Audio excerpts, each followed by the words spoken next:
आपका पाकिस्तान जिंदाबाद है, इसे हमें कोई इतराज नहीं, लेकिन हमारा हिंदुस्तान जिंदाबाद था, जिंदाबाद है और जिंदाबाद रहेगा। हिंदी सिनेमा में मसल पावर की प्रतीक और ये 2.5 किलो का हाथ जिस पर पड़ता है वो उठता नहीं, उठ जाता है। ऐसे चर्चित संवादों के लिए मशहूर सुपरस्टार सनी देओल आज हमारी बातचीत का विषय रहेंगे। तुमने दी आवाज, लो मैं आ गया। तो फेयरफ्लेक्स एंटरटेनमेंट के फिल्मी बातें कार्यक्रम में आपका बहुत बहुत स्वागत है। स्वीकार कीजिए सीमा शाही का नमस्कार। अपने दिल से बड़ी दुश्मनी थी। सनी देओल का जन्म 19 अक्टूबर 1956 को सहनीवाल, पंजाब में हुआ था। उनका बचपन का नाम अजय सिंह देओल है और आप जानते हैं कि सनी देओल मशहूर सुपरस्टार धर्मेंद्र के पुत्र हैं। उनकी माता का नाम प्रकाश कौर है और प्रसिद्ध अभिनेता बॉबी देओल सनी देओल के छोटे भाई हैं। सनी देओल को हिंदी सिनेमा में उनके काम के लिए जाना जाता है। 35 साल और 100 से अधिक फिल्मों में सनी देओल ने 2 राष्ट्रीय फिल्म पुरस्कार और 2 फिल्म फेयर पुरस्कार भी जीते हैं। उनकी पहली फिल्म का नाम था बेताब, जो कि साल 1982 में रिलीज हुई थी और इस फिल्म में सिने स्टार अमृता सिंह उनकी सह अभिनेत्री थी। ये फिल्म बॉक्स ऑफिस पर सुपरहिट फिल्म साबित हुई, जिसे खास तौर से उस समय की युवा पीढ़ी में बहुत ही पसंद किया गया था। इस फिल्म में उनके प्रदर्शन के लिए उन्हें सर्वश्रेष्ठ अभिनेता का फिल्म फेयर पुरस्कार भी मिला था।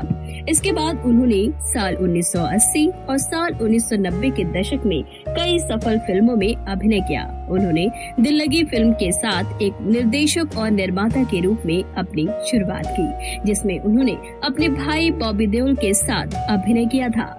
साल 1990 में राजकुमार संतोषी की फिल्म घायल व्यावसायिक रूप से बहुत ही सफल रही। इस फिल्म के किरदार में उनका अभिनय बहुत ही सराहा गया। फिल्म में नायक पर अपने भाई की हत्या का आरोप लग जाता है, जिसमें सनी देओल एक शौकिया मुक्केबाज हैं।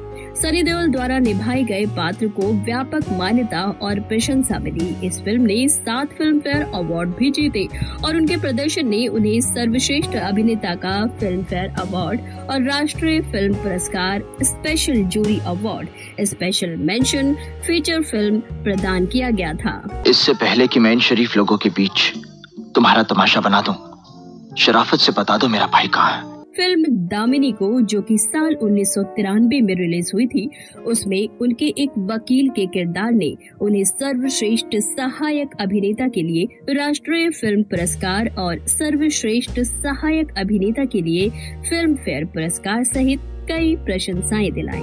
पहली तारीख में ये कहा गया कि दामिनी पागल है, उसे पागल बनाने की पूरी कोशिश की गई। अनिल शर्मा की गदर एक प्रेम कथा, जो कि साल 2001 में रिलीज हुई थी।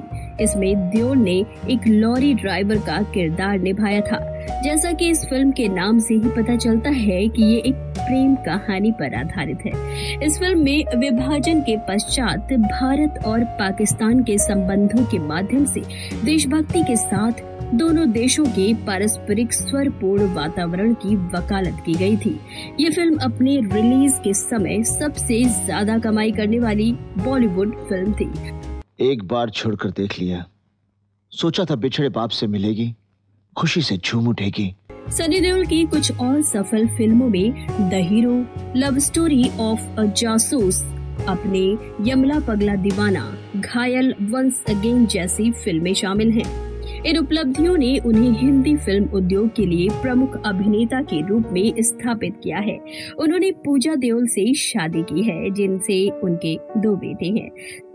सनी देओल 23 मई 2019 से गुरदासपुर, पंजाब से लोकसभा में सांसद चुने गए थे।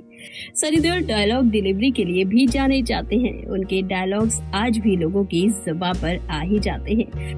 खासतौर से 2.5 किलो का हाथ वाला डायलॉग तो बोलते हुए उनके प्रशंसक हर जगह सुने जा सकते हैं। सनी देओल की नई फिल्म गदर 2 11 अगस्त 2023 को सिनेमाघरों में लगी थी, जिसने कटोरा लेकर घूमोगे भीख भी नहीं मिलेगी। साल 2019 के बाद से सनी देओल बॉक्स ऑफिस पर कुल 10 बम्पर ओपनिंग के साथ केवल शाहरुख खान और सलमान खान के बाद तीसरे स्थान पर हैं। सनी देओल 60 साल की उम्र के बाद मुख्य नायक के रूप में फिल्म क्षत्रिय में ऑल टाइम ब्लॉकबस्टर देने वाली पहले और एकमात्र भारतीय अभिनेता हैं। उन्होंने 66 वर्ष की उम्र में साल 2023 में रिलीज होने वाली गदर 2 के साथ ये उपलब्धि हासिल की। उनकी तुलना सिल्वेस्टर स्टेलोन से की जा सकती है, जिसने उन्हें भारतीय रैम्बो का उपनाम दिया। अंतर्राष्ट्रीय ओलंपिक एथलीट विनेश फोगाट उनको हिंदी सिनेमा के गुस्साए आदमी का प्रतिनिधि मानते हुए उनकी प्रशंसा करती हैं। कार्टून श्रृंखला ऑगी एंड द कॉकरोच के हिंदी डब संस्करण में जैक के किरदार को सौरभ चक्रवर्ती ने आवाज दी है। मुख्य रूप से उनकी फिल्में अक्सर मामूली पृष्ठभूमि से आने वाले नायकों के इर्द गिर्द केंद्रित होती है, जो खुद को अपराध, सिंडिकेट और सिस्टम में भ्रष्टाचार के साथ संघर्ष में उलझा हुआ पाते हैं। कानूनी चैनलों से मदद मांगने के बावजूद पात्रों को न्याय प्रणाली के भीतर बाधाओं का सामना करना पड़ता है, जो उन्हें मामलों को अपने हाथों में लेने और विरोधियों से बदला लेने के साधन के रूप में सतर्कता का सहारा लेने के लिए मजबूर करता है। ये कथात्मक ढांचा व्यापक सामाजिक मुद्दों की खोज के लिए एक वाहन के रूप में कार्य करता है, जिसमें कानून प्रवर्तन की कमियां, भेदभाव, हाशिए पर पड़े लोगों का शोषण और व्यापक भ्रष्टाचार शामिल है, जिन्हें नायकों के संघर्षों और सनी देओल द्वारा दिए गए भावुक संवादों के माध्यम से चित्रित किया गया है। उनके किरदार एक्शन के किरदार हैं और कई शब्दों को स्पष्ट रूप से व्यक्त करते हैं।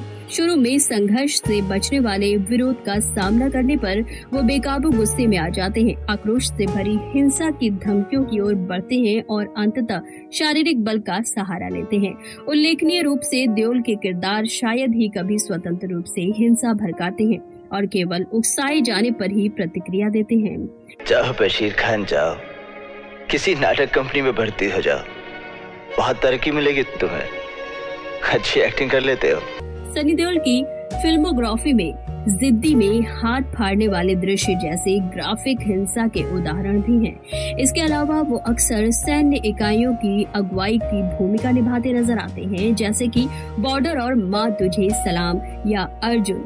रोमांटिक रिश्तों में भी देओल को एक देखभाल करने वाले और सम्मानजनक साथी के रूप में दर्शाया गया है, का पीछा नहीं करते हैं। रोमांस के पारंपरिक बॉलीवुड चित्रण से अलग है। भारत में 1990 का दशक महत्वपूर्ण सामाजिक आर्थिक परिवर्तनों, सामाजिक न्याय की राजनीति के उद्भव और विभिन्न सुधारों के कार्यान्वयन द्वारा चिन्हित किया गया था। सनी देओल के पात्रों ने इस परिवर्तनकारी अवधि के दौरान आम आदमी की कुंठाओं और आकांक्षाओं को मूर्त रूप दिया। उनकी फिल्में उस समय की सांस्कृतिक कसौटी बन गई, दर्शकों के साथ गूंज उठी और उन्हें उस युग का एक आकांक्षी रोल मॉडल और नायक बना दिया। अभिनेत्री प्रियंका चोपड़ा ने सनी देओल के साथ बॉलीवुड में अपनी शुरुआत की और याद किया कि जब वो पहली बार उनसे मिली थी तो वो अविश्वसनीय रूप से घबराई हुई और डगमगा रही थी। उनके अभिनय कौशल के बारे में अफवाहों और उसे बदलने की चर्चाओं के बावजूद देओल ने उनकी क्षमता देखी और उसे एक मौका देने पर जोर दिया। उन्होंने कहा है कि उन्हें कोई अच्छी स्क्रिप्ट नहीं दी गई और उनके कई समकालीन उनकी सफलता से ईर्ष्या करते थे। सनी देओल ने यश चोपड़ा निर्देशित फिल्म डर में अभिनय किया था, जहां उन्होंने शाहरुख खान के विपरीत नायक की भूमिका निभाई थी। साल 1993 की डर सबसे प्रशिक्षित फिल्मों में से एक थी, क्योंकि सनी देओल और यश चोपड़ा पहली बार एक साथ काम कर रहे थे। ये फिल्म बॉक्स ऑफिस पर सुपर हिट साबित हुई और जिसका श्रेय काफी हद तक सनी देओल की भूमिका को जाता है। फिल्म की व्यावसायिक सफलता के बावजूद सनी देओल ने निर्देशक द्वारा विश्वासघात और धोखा महसूस किया, जिस पर उन्होंने खलनायक का महिमा मंडन करने और नायक को दरकिनार करने का आरोप लगाया था। उन्होंने दावा किया कि फिल्म के अंतिम भाग में काफी बदलाव किए गए, जिससे उनकी भूमिका काफी कमजोर हो गई, जबकि इन बदलावों के बारे में प्रोड्यूसर द्वारा उन्हें बताया नहीं गया था। क्या नाम है उसका? पूछते हैं वो कि गालिब कौन है? कोई बतलाए कि हम बतलाएं क्या? दोस्तों, अवसर मिलने पर सनी देओल के बारे में कुछ और भी बातें करेंगे, लेकिन अगले वीडियो में, क्योंकि अब वक्त हो चला है आपसे अलविदा लेने का। बाप बनकर बेटी को विदा कर दीजिए। इसी में सबकी भलाई है। आपको हमारे ये प्रोग्राम कैसा लगा हमें कमेंट करके जरूर बताइएगा और हमारे चैनल को लाइक और सब्सक्राइब करना न भूलिएगा। तो फिर मिलेंगे नेक्स्ट वीडियो के साथ, तब तक के लिए स्वीकार कीजिए सीमा शाही का नमस्कार। मेरा नाम अजय है सर। 1 महीने से मेरा भाई लापता है। मैंने पुलिस में भी रिपोर्ट लिखवाई मगर कुछ हुआ नहीं।